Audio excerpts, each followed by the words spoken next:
저는 평범한 엄마였습니다. 우리 집은 잘 사는 것도 아니고 그렇다고 가난하지도 않았습니다. 남편은 매일 성실하게 회사를 다녔고 집에서는 무뚝뚝하면서도 속정이 깊은 사람이었죠. 아들은 아직 철없는 중학생이었고 딸은 19 고3이었습니다. 저녁이면 온 가족이 모여 앉아 밥을 먹었습니다. 아들은 장난을 치며 웃음을 터뜨리고 딸은 그런 동생을 타박하며 잔소리를 했습니다. 남편은 그 모습을 보며 미소를 지었고 저는 그저 그런 평범한 풍경이 너무 감사했습니다. 딸은 공부를 좋아하는 성격은 아니었습니다. 늘 엄마, 나 공부하기 싫어하고 투덜거렸죠. 하지만 신기하게도 결국에는 책상에 앉아 문제집을 풀었습니다. 게으른 듯 보이지만 해야 할 건 해내는 아이였습니다. 밤마다 방문을 살짝 열면 불빛 아래에서 꾸벅꾸벅 졸다가도 다시 펜을 잡는 딸의 모습이 보였습니다. 저는 그 모습이 짠하면서도 대견했어요. 이 아이는 언젠가 자기 길을 잘 찾아갈 거야. 그렇게 믿으며 마음을 다잡았습니다. 그리고 마침내 수시 합격 소식이 전해졌습니다. 딸은 승무원 전문 대학교에 붙었다며 환하게 웃었고 저는 그 자리에서 눈물이 터져 나왔습니다. 남편은 우리 딸 이제 대학생이네 하며 어깨를 두드렸고 아들은 누나 최고 라며 팔짝팔짝 뛰었습니다. 그날 집안은 작은 축제처럼 시끌벅적했습니다. 저는 그때 생각했습니다. 이제 걱정은 끝났구나. 우리 딸 앞길에는 꽃길만 있을 거야. 하지만 그게 마지막으로 안도하며 웃을 수 있던 순간이었습니다. 그땐 전혀 몰랐습니다. 딸이 웃음 뒤에 감추고 있던 그림자를, 그리고 그 그림자가 우리 삶을 송두리째 흔들어 놓을 거라는 사실을. 1. 친구와의 만남. 엄마, 나 오늘 수진이 만났어. 오랜만에 봤는데 완전히 달라졌더라. 저는 대수롭지 않게 반응했습니다. 그래? 뭐가 그렇게 달라졌는데? 딸은 신기하다는 듯이 손을 휘저으며 말했습니다. 엄마, 예전엔 그냥 나랑 비슷했잖아. 근데 오늘은 완전히 다른 사람이 된 것 같았어. 그 친구는 원래 집안 형편이 좋지 않았습니다. 딸과 비슷한 또래였지만 늘 아르바이트를 하며 힘들게 학교를 다니던 아이였습니다. 저도 그 아이를 알았기에 아휴, 그래도 잘 지내고 있다니 다행이다 정도로 생각했죠. 그런데 딸의 눈빛은 단순한 반가움만이 아니었습니다. 약간의 놀람과 또 설명하기 어려운 감정이 섞여 있었습니다. 딸은 계속 이야기를 이어갔습니다. 엄마, 오늘 얘가 명품 가방을 메고 나왔어. 옷도 다 비싼 걸로 입고 화장도 완전 달라졌고. 저는 순간 말을 잃었습니다. 형편이 그렇게 넉넉하지 않은 아이였는데 어떻게 그렇게 달라질 수 있었을까? 혹시 로또라도 된 거 아냐? 농담처럼 웃었지만 제 마음에는 묘한 의문이 남았습니다. 그날 밤 딸은 방에 들어가서 한참 동안 휴대폰을 붙잡고 있었습니다. 가끔은 피식 웃기도 하고 가끔은 진지하게 화면을 바라보기도 했습니다. 저는 무심히 지나쳤지만 나중에 알게 된 사실은 딸이 그 친구의 SNS를 샅샅이 보고 있었다는 겁니다. SNS 속 친구는 완전히 다른 세계에 살고 있었습니다. 명품 가방, 해외여행 사진, 고급 음식점, 그리고 성형시술을 받고 달라진 외모까지. 사진 속 모습은 마치 연예인처럼 화려했습니다. 딸은 그 화면을 뚫어져라 바라보다가 결국 친구에게 메시지를 보냈습니다. 너 요즘 무슨 일 하는 거 있어? 어떻게 이렇게 이뻐졌어? 잠시의 공백이 있었습니다. 그리고 곧 친구에게서 답장이 왔습니다. 오늘 시간 돼. 만나서 얘기해줄게. 그러곤 제 딸은 친구를 만나러 나갔어요. 제 딸 친구 수진이가 조심스럽게 얘기합니다. 스폰 만남이라고 들어봤어? 그게 뭔데? 돈 많은 사장님, 회장님들하고 식사하고 시간 보내는 거. 헐, 뭔데? 그 순간 딸은 충격을 받았습니다. 부모인 저에게 말하지 않았지만 그날 이후 아이는 달라졌고 저는 그저 피곤해서 그런가 보다, 사춘기라서 기분이 오락가락하나 보다 생각했죠. 하지만 지금 돌이켜보면 그날이 딸의 인생이 흔들리기 시작한 분기점이었습니다. 딸은 점점 집에 늦게 들어왔습니다. 예전에는 친구와 만나도 저녁이면 들어왔는데 이제는 밤 10시가 넘어도 연락이 없었습니다. 엄마, 친구랑 공부하다 늦었어. 엄마, 그냥 수다 떨다 보니 시간이 이렇게 됐네. 말은 변명 같았지만 저는 깊게 묻지 않았습니다. 딸을 믿었고 딸을 의심하고 싶지 않았습니다. 시간이 지날수록 딸의 외모가 변해갔습니다. 옷차림이 달라졌고 화장법도 성숙해졌습니다. 예전에는 별 관심 없던 향수 냄새가 방 안에 가득 배어 나오기도 했습니다. 딸, 이거 어디서 났어? 제가 물으면 딸은 대수롭지 않게 말했습니다. 그냥 친구가 선물해 준 거야. 요즘 다들 이렇게 해. 저는 더 묻지 않았습니다. 아이가 예민해질까봐, 괜히 잔소리꾼처럼 보일까봐. 그게 제 잘못이었습니다. 딸의 작은 변화를 대수롭지 않게 넘겼던 것, 그게 결국 우리 가족의 비극을 불러왔습니다. 지금 돌아보면 그때 저는 경고 신호를 이미 보고 있었던 겁니다. 하지만 저는 그 신호를 모른 척했습니다. 아니, 애써 보지 않으려 했습니다. 설마 내 딸이 잘못된 길로 가겠어? 그 믿음이 저를 눈멀게 했습니다. 딸은 친구에게서 그 이야기를 들은 뒤로 달라지기 시작했습니다. 겉으로는 전과 똑같이 웃고 떠들었지만 그 웃음 속에 어딘가 낯선 빛이 섞여 있었습니다. 부모 눈에는 작은 변화도 크게 보이잖아요. 그런데도 저는 그때 그걸 제대로 알아채지 못했습니다. 딸은 방에서 휴대폰을 붙잡고 있는 시간이 길어졌습니다. 메시지가 오면 금세 얼굴이 밝아졌다가 답장을 보내고 나면 다시 깊은 생각에 잠기는 모습이 보였습니다. 얘야, 누구랑 그렇게 카톡하니? 제가 가볍게 묻자 딸은 아무렇지 않다는 듯 말했습니다. 엄마, 그냥 친구야. 별거 아니야. 그 말에 저는 더 묻지 않았습니다. 그게 제 잘못이었습니다. 조금씩 외모가 바뀌기 시작했습니다. 딸은 그전까지는 화장품에 크게 관심이 없던 아이였는데 학교 갈 때도 대충 선크림만 바르고 립밤 정도만 바르던 아이였죠. 그런데 갑자기 파운데이션을 바르고 색조 화장을 하기 시작했습니다. 엄마, 요즘 다 이렇게 해. 나만 뒤처질 순 없잖아. 그 말에 저는 웃으며 넘겼습니다. 사실 속으로는 이상했지만 그냥 대학생이 될 준비라고 생각했던 겁니다. 옷차림도 변했습니다. 늘 편한 티셔츠와 청바지만 입던 아이가 갑자기 몸에 딱 맞는 원피스를 입고 굽 높은 구두를 신었습니다. 얘야, 어디 가니 이렇게 차려입고? 제가 물으면 딸은 짧게 대답했습니다. 엄마, 친구들이랑 사진 찍으러 가. 그 대답이 전부였습니다. 저는 그 말만 믿었습니다. 그리고 스스로를 설득했습니다. 요즘 애들은 다 이런가 보다. 괜한 잔소리하지 말자. 가끔은 낯선 향수가 풍기기도 했습니다. 저희 집에서는 써본 적 없는 고급스러운 향이었습니다. 얘, 이 향수 어디서 났어? 딸은 대수롭지 않게 웃으며 말했습니다. 엄마, 그냥 친구가 줬어. 선물이라길래. 저는 그 말을 고지고대로 믿었습니다. 아니, 믿고 싶었습니다. 점점 집에 늦게 들어오는 날이 많아졌습니다.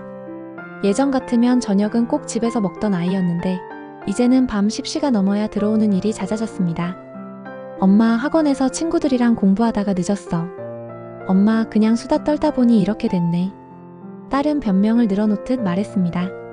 저는 혹시라도 아이가 답답해할까봐 잔소리를 삼켰습니다. 고생했으니 이제는 좀 즐겨도 되겠지. 그렇게 스스로를 달랬습니다. 하지만 작은 불안은 마음속에 계속 남아 있었습니다. 문득문득 딸의 표정을 보면 밝게 웃다가도 금세 어두워지고 또다시 아무렇지 않은 듯 행동했습니다. 저는 그게 단순히 사춘기라서 그런 거라고 생각했습니다. 하지만 지금 돌이켜보면 그건 분명한 신호였습니다. 무언가 숨기고 있다는 신호. 저는 그걸 보지 못했습니다. 하루는 딸의 가방 속에서 명품 지갑이 나왔습니다. 저는 깜짝 놀라 물었습니다. 얘야, 이거 어디서 났어? 딸은 순간 눈을 피하더니 웃으며 말했습니다. 엄마, 그냥 언니가 준 거야. 엄마 걱정할 필요 없어. 그 대답이 저를 더 불안하게 만들었지만 저는 끝내 파고들지 않았습니다. 그게 부모로서의 제 가장 큰 실수였습니다. 딸은 점점 더 달라졌습니다. 사진을 찍을 때도 각도를 신경 쓰고 SNS에 자주 올리기 시작했습니다. 팔로워가 늘어가는 걸 보며 만족하는 모습이 보였고 거기에 빠져들어가는 게 느껴졌습니다. 저는 그런 모습조차 대수롭지 않게 넘겼습니다. 요즘 애들 다 SNS 한다지. 우리 애도 그냥 남들처럼 하는 거겠지. 그렇게 저는 하나둘 쌓이는 조각들을 보면서도 제 마음속 불안을 애써 무시했습니다. 설마 내 딸이 잘못된 길로 가겠어. 설마 우리 집에서 그런 일이 생기겠어. 그렇게 스스로를 속였습니다. 그러나 진실은 이미 딸의 곁에 바짝 다가와 있었습니다. 친구가 열어준 그 세계가 천천히 아이의 삶을 잠식하고 있었습니다. 저는 그때 그걸 알지 못했습니다. 아니, 알면서도 모른 척했습니다. 그게 우리 가족의 가장 큰 비극이었습니다. 딸은 점점 달라졌다. 집에 들어오는 시간이 늦어졌고 방 안에서 전화하는 시간이 길어졌다. 저녁 식사 자리에 함께하는 날도 줄었다. 엄마, 나 친구랑 약속 있어서 밥 안 먹고 나가. 늘 그렇던 아이가 그렇게 말하는 날이 잦아졌다. 옷은 더 화려해졌다. 예전에는 신경 쓰지 않던 네일 아트까지 하고 왔다. 피부과에서 받은 것 같은 시술 자국도 보였다. 저는 물었다. 얘야, 이거 어디서 한 거야? 딸은 대답했다. 엄마, 그냥 친구가 같이 하자고 해서 싸게 했어. 저는 속으로는 의심했지만 더 묻지 않았다. 괜히 예민한 아이 마음을 건드릴까봐 침묵을 택했다. 그러던 어느 날 딸의 지갑에서 낯선 현금 뭉치를 발견했다. 10만원, 50만원짜리가 아니었다. 100만원 단위였다. 순간 심장이 철렁 내려앉았다. 얘야, 이 돈 어디서 났어? 딸은 당황한 표정으로 대답했다. 엄마, 그냥 언니가 잠깐 맡긴 거야. 진짜야. 하지만 제 눈을 똑바로 보지 못했다. 그때 알아봤어야 했다. 딸의 인생이 이미 무너지고 있다는 걸. 집안 분위기는 서서히 변했다. 남편은 바쁘게 회사에 다니느라 눈치채지 못했다. 아들은 누나를 여전히 좋아했지만 같이 있는 시간이 줄어들어 서운해했다. 저는 딸을 붙잡고 싶었지만 어떻게 말을 꺼내야 할지 몰랐다. 혹시라도 제가 강하게 나가면 아이가 더 멀어질까봐 두려웠다. 딸은 점점 더 세련된 모습을 하고 집을 나갔다. SNS에는 늘 화려한 사진들이 올라왔다. 비싼 음식점, 명품 가방, 반짝이는 액세서리. 저는 화면을 보며 속으로 중얼거렸다. 이게 정말 우리 딸이 맞나? 하지만 그 의문은 소리내어 묻지 못했다. 제가 모른 척하는 사이 아이는 더 깊이 빠져들어가고 있었다. 진실은 결국 조금씩 드러났다. 딸이 늦게 들어오는 날, 저는 밤새 뒤척이며 아이를 기다렸다. 핸드폰을 손에 쥐고 연락을 해봤지만 익십으로 돌아올 뿐이었다. 엄마, 금방 들어갈게. 그 메시지 하나로 저는 새벽 2시까지도 기다렸다. 딸이 집에 들어오는 모습은 늘 피곤해 보였다. 그러면서도 지갑에는 현금이 가득했다. 지금 생각하면 너무 뻔했다. 그 돈은 알바로 벌 수 있는 돈이 아니었다. 그럼에도 불구하고 저는 믿으려 했다. 설마 내 딸이 그런 일에. 그 부정이 저를 더 깊은 후회로 몰아넣었다. 어느 날 딸이 울면서 제게 말했다. 엄마, 그냥 나 친구 따라서 갔다가 회장님이 밥 사준다길래 그랬어. 저는 그 말을 듣고 온몸이 얼어붙었다. 밥만 먹었다는 말을 믿고 싶었다. 하지만 이미 마음속 깊은 곳에서는 알고 있었다. 그게 단순히 밥에서 끝나지 않는다는 걸. 딸은 계속 변명했다. 엄마, 나 그냥 한 번만 했어. 다시는 안 그럴 거야. 하지만 그 말은 거짓이었다. 스폰이라는 이름의 덫은 생각보다 훨씬 강했다. 한 번 발을 들이면 빠져나오기 어려웠다. 달콤한 돈, 달콤한 선물, 달콤한 말들이 아이를 계속 잡아 끌었다. 저는 울면서 말했다. 얘야, 제발 그만해. 엄마가 다 해줄게. 우리 그냥 다시 시작하자. 하지만 딸은 눈을 피했다. 엄마, 이미 늦었어. 나 이제 어떻게 돌아가? 그 말이 제 가슴을 찔렀다. 딸의 꿈은 원래 승무원이었다. 초등학교 때부터 비행기를 좋아했고 유니폼 입은 언니들을 동경했다. 그래서 영어도 열심히 하겠다고 했고 체력도 키우겠다고 했다. 하지만 어느 순간부터 그 꿈 이야기를 하지 않았다. 대학 합격 소식으로 그렇게 기뻐하던 아이가 이제는 학교 얘기를 꺼내지도 않았다. 엄마, 나 그냥 좀 쉬고 싶어. 엄마, 공부 지겨워. 그런 말만 반복했다. 저는 단순히 수험 생활에 지쳐서 그런 줄 알았다. 하지만 지금 생각하면 이미 아이의 꿈은 무너지고 있었다. 스폰 만남은 아이의 일상을 바꿨다. 낯선 방, 낯선 사람, 낯선 돈. 그 안에서 딸은 점점 변해갔다. 더 이상 순수한 눈빛을 볼 수 없었다. SNS 속 사진은 화려했지만 실제 딸의 얼굴은 점점 어두워졌다. 저는 붙잡고 싶었다. 하지만 붙잡을 수 없었다. 아이가 이미 저 멀리 가버린 것 같았다. 내 손이 닿지 않는 곳으로. 결정적인 날이 왔다. 딸이 잠든 방에서 핸드폰이 울렸다. 저는 무심코 화면을 들여다봤다. 오늘은 어디서 볼까? 필요한 거 있으면 말해. 낯선 이름, 낯선 번호였다. 오늘은 저번에 봤던 곳으로 와. 이번에는 500 해주면 되는 거지? 순간 심장이 내려앉았다. 남편도 그 메시지를 봤다. 우리는 서로 눈을 마주쳤지만 말이 나오지 않았다. 다음날 아침 우리는 딸을 불렀다. 얘야, 이게 뭐야? 이 사람 누구야? 딸은 처음에는 잡아떼다가 결국 울음을 터뜨렸다. 엄마, 아빠 미안해. 나 잘못했어. 그 순간 우리 집은 무너졌다. 아들은 아무것도 모른 채 울고 있는 누나를 보며 덩달아 울었다. 남편은 분노와 충격으로 주먹을 움켜쥐었고 저는 무릎을 꿇고 울기만 했다. 그날 이후 집안 분위기는 바닥으로 떨어졌다. 남편은 딸을 볼 때마다 화를 참지 못했고 저는 중간에서 가슴이 찢어졌다.